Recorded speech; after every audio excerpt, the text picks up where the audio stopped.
Buenas noches, bienvenidos. ¿Cómo les va? ¿Cómo están? ¿Qué tal? Bueno, vamos a saludar primero a Miguel Bogiano, economista, CEO de Carta Financiera. Gracias por estar aquí, Miguel. Y saludamos a Diego Dillenberger. ¿Dije bien su apellido? Muy bien. Director de la revista Imagen, conductor de La Hora de Maquiavelo. Gracias a ambos por estar aquí. Gracias por la invitación. Podemos empezar a lo mejor con una pregunta que puede ir para ambos y que tiene que ver con esta primera reacción de los mercados en el día de hoy con la utilización de las bandas que ha implementado el Banco Central de la República Argentina y algunas otras herramientas. Hablábamos del ELIX y demás. Y esto también podemos anclarlo a la cuestión de la imagen. Digo, si esto sirve de algo o no para el gobierno y para lo que vendrá de cara al futuro próximo. ¿Cómo viste hoy el comportamiento de los mercados? Bueno, me parece que es difícil ser concluyente porque hoy hubo intervención a través del Banco Nación. La realidad es que lo que se vuelve difícil es ver hasta dónde lo que dice Sandleris es creíble, porque pasamos de un gobierno con un tinte claramente gradualista a uno que de repente, porque llega a la instancia del Fondo Monetario, se vuelve más ortodoxo que cualquier ortodoxo. Ajá. Porque decir que la base monetaria va a crecer a tasa cero o que directamente no va a haber ningún tipo de impresión de papel moneda, bueno, tiene consecuencias. Efectivamente, si así sucediera, probablemente el dólar tuviera que bajar, pero tendrías otros problemas muy graves porque la inercia inflacionaria y los precios no van a frenar de un día para el otro, entonces no tendría los pesos para poder comprar determinadas cosas, probablemente aceleraría la recesión y además un tema no menor son las tasas de interés en pesos. Altísimo. Que las vemos acá, pero que está relacionado también con esta expectativa. Entonces, me parece que el mercado terminará decidiendo si le cree o no a Sandleris y si se puede cumplir una regla tan férrea como la que está planteando. Ahora vamos a hablar un poquito de las reglas y demás. Digo, si el mercado le cree o no a Sandleris. Y me pregunto si la opinión pública le cree o no al gobierno y a esta nueva propuesta que se hace. Digo, de alguna manera es una especie de, iba a decir bala de plata, pero digo algo parecido respecto a la concurrencia al Fondo Monetario Internacional con todo lo que eso implica en términos de imagen. No, la bala de plata el gobierno la disparó hace bastante tiempo. Lo que está ahora disparando es munición, digamos, de reserva. La bala de plata fue, por un lado, en el 2015, en diciembre de 2015, con la posibilidad de hacer un plan económico no necesariamente de shock, porque se había instalado un debate absurdo de shock o gradualismo. Sí. El tema era un plan económico que desactivara la bomba que le dejó el kirchnerismo a Macri. Lo que está haciendo ahora, bueno, es, digamos, tirar el freno de emergencia, fue al Fondo Monetario, que es lo correcto, y obviamente después de muchas idas y venidas, la credibilidad del gobierno bajó muchísimo, sobre todo. Lo que bajó, que es lo que le tendría que preocupar al gobierno particularmente, son las expectativas económicas de la gente, que es la respuesta a la pregunta, ¿cómo cree que va a estar la economía dentro de un año? Que es más o menos cuando vamos a votar. Sí. Y esa pregunta da mal, del 43% que tuvo cuando se votó en octubre del año pasado, con un muy buen resultado para el gobierno, mirá qué casualidad. En la mayoría de las encuestas, las expectativas positivas estaban en 43%. El gobierno sacó en todos los distritos un promedio de 42%. Hoy están debajo de 20%. No significa que el gobierno va a sacar 20%. Probablemente saque bastante más que eso.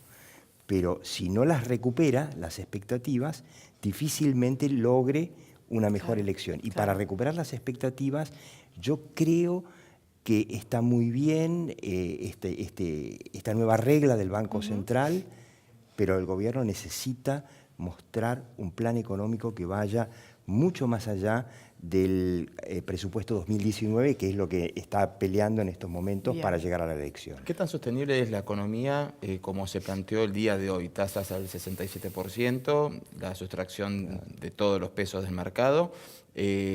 O sea, ¿cuánto tiempo van a poder mantener esta política y cuánto tiempo es recomendable mantener una política como esta? Pero es que yo creo que no hay una política, saltamos de una emergencia a la otra. No hay las medidas de hoy, digamos. ¿Cuánto tiempo se pueden sostener? Fíjate que las medidas empieza a verse cómo van a tener el efecto. Porque, te digo, es un conjunto de cosas que muchos economistas discutimos qué parte se va a cumplir o no, porque hay algunas cosas que parecen un poco inconsistentes. O sea, es difícil. Bueno, esto que te estoy diciendo, ¿por qué vas a plantear una banda entre 34 y 44 si realmente vas a hacer 0% de crecimiento, el dólar no tendría ni que moverse. ¿Y por qué vas a bajar el crecimiento de la base monetaria de 41% a 0? O sea, no tiene mucho sentido. Es realmente pasar a ser un fanático de Boca a los gritos a ser un fanático de River a los gritos, pero de un día para el otro. Entonces, ese cambio tan dramático y tan brusco, Mercado dice, pero esta no es la misma gente que hace no tanto tiempo decía que esto no tenía ningún sentido hacer, y justamente, fíjate cuál es el denominador común que termina ahogando la economía argentina. Que los impuestos son altísimos. ¿Y cómo están resolviendo esto? Con más impuestos, porque no quiere bajar el gasto. Entonces, cuando vos tenés una economía con tantos impuestos, simplemente no puede crecer.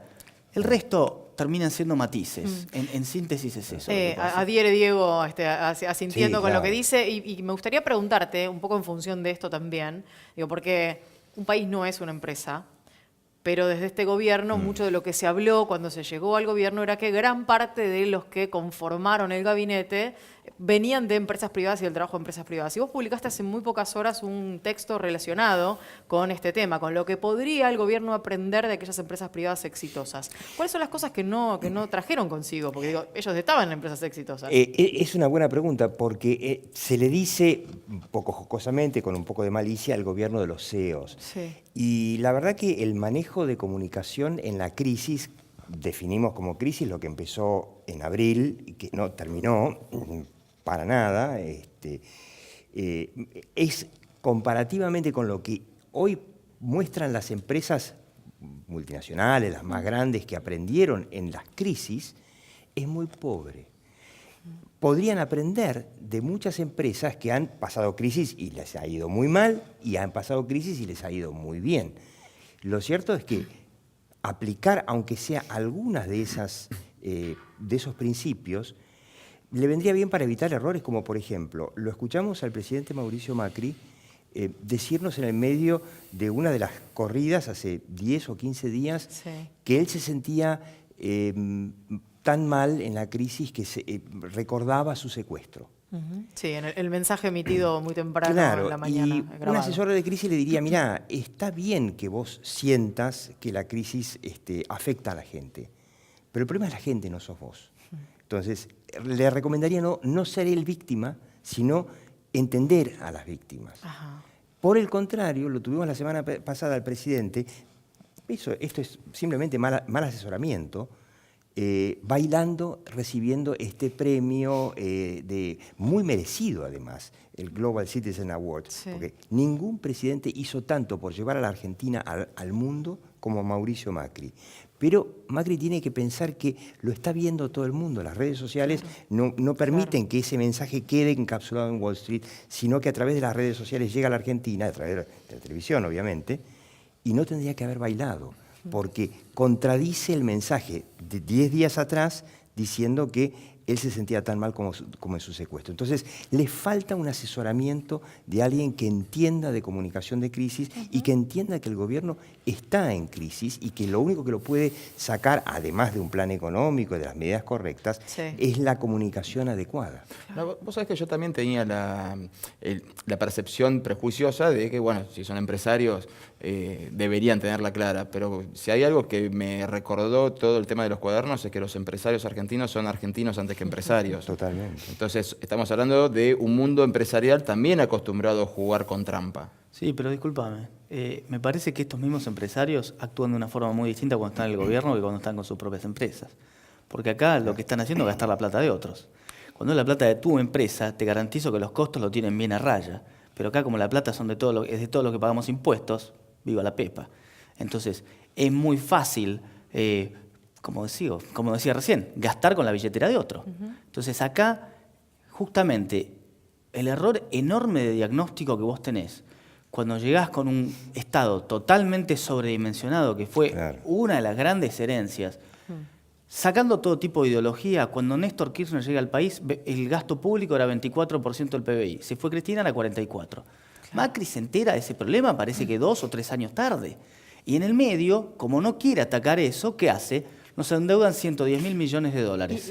Pero es importante, porque es la solución fácil, porque también la sociedad decía, no queremos ajustar. Nadie quiere ceder nada. Entonces, ¿ahora quién nos ajusta? Ahora, El verdugo de la Argentina, el dólar, a los golpes, Sí. hace lo que nadie quiere hacer. claro, ahora digo, en este diagnóstico y a la hora del ajuste y de tratar de buscar la vuelta para resolver aquello que recibieron, digo, independientemente de si se enteraron 3 años tarde o lo que fuere, o ¿cómo se hace, sobre todo cuando lo que te ocurre, cuando vos ajustas en determinado ámbito, como es el gasto social, dejas a un montón de gente afuera del sistema? ¿Cómo haces con esto? tenemos que terminar. Eso es un relato gradualista, lo que vos estás teniendo, capaz lo compraste. No, pero no digo por comprarlo, Mira. digo porque hay una realidad, hay gente que Sí, no Pero come. que va, Digo, pero que va esto mucho es más real. allá, pero que va mucho más allá del gasto social y de la contención social y de que te incendian el país. Porque vos también tenés otros problemas, que es imposible crecer con la Argentina así Bien, como vos la tenés. pero ¿cómo lo desactivás?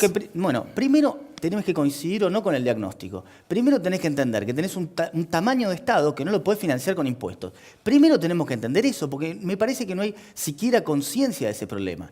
Si vos hubieras tenido un programa de contención social, pero al mismo tiempo un programa por el cual vos ibas a empezar a transformar gente que estaba en el Estado y pasarla al sector Bien, privado, bien. o alguna transición, pero vos gastaste... Eso es lo que no ocurrió. Pero vos agarraste Claro. 110 mil millones de dólares y lo único que hiciste fue pagar la boleta del supermercado todas las Claro, semanas. perdón, Se acabó Diego- la plata Diego y no hay tiene más nada algo que hacer. para aportar sobre esto. Mira, muchos sostienen que el gobierno comunica muy bien, pero gestiona muy mal y no puede comunicar lo que no gestiona. Yo soy de la teoría de que pasó lo contrario. Ajá. El gobierno llegó al poder con el diagnóstico interno correcto, pero creyó que si no tenía la mayoría en el Congreso no iba a poder hacer nada. Y ese es el gran error. La comunicación política moderna te permite, aún estando en minoría en ambas cámaras, Sí.